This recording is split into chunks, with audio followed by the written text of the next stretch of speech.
It's inspired by Iona, but rather than just being about the music, we've got, we'll just describe them as, there's three artists. There's John Lowrie Morrison, the well-known artist, and there's the poet Francy Devine, who bides just in the outskirts of Dublin at Howth.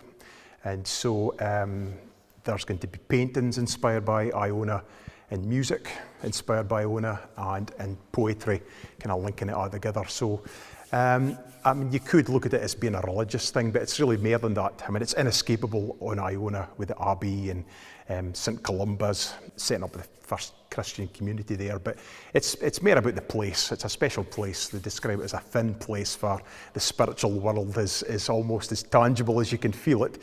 And that might be a matter of personal interpretation, but it is a special place. The weight of history there is probably unrivaled in Scottish history. So it's an inspiring place, and the three of us have come together really after a meeting with John when we were both at Crathie Kirk. I was playing, and John was a guest preacher. And so we got on very well, and the idea of the project came about. These are not in any order that they're going to be in eventually, but it's order I'm doing them in the day. Yeah. This was the first thing I wrote, actually, in the boat coming off Iona 3 years ago. 1, 2, 3, 1.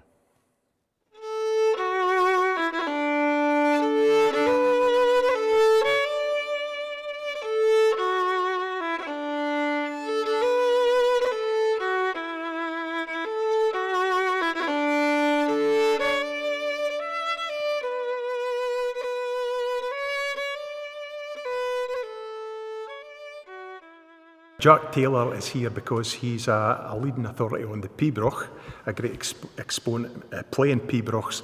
And this particular track, which is called The Tomb of the Kings, was written as a pibroch. And I thought it would help to heighten the essence of the tune by having the sound of the pipes leading in and coming out.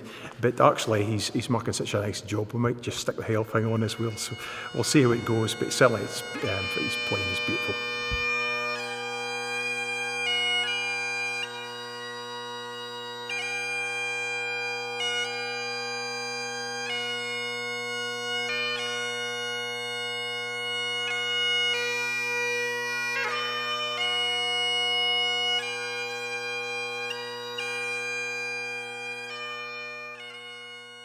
I was looking at as many different aspects of the island as I could. I mean, I've been afore, but I made a point of going a couple of times and spending a fair bit of time.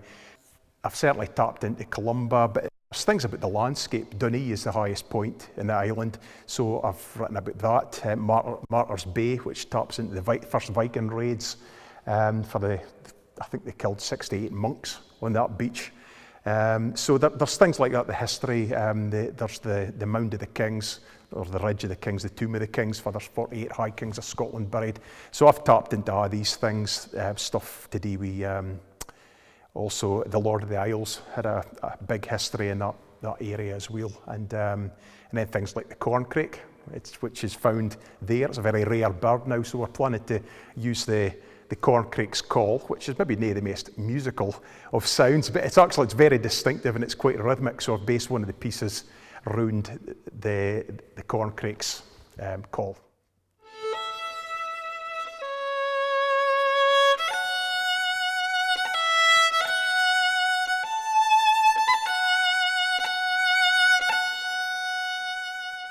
I find the sort of stuff that inspires me to write music. Certainly when I was there last time 2 years ago, I wrote more music in a short space of time than I've ever done. And it was interesting because I was there with Francy. It just was pouring out of him, the poems. And so he's got more poetry actually than we're ever going to need for the book. But it was interesting how he really responded to it. So I think the three of us coming from different angles have kind of come to the same point. Really, we've all been very inspired by it.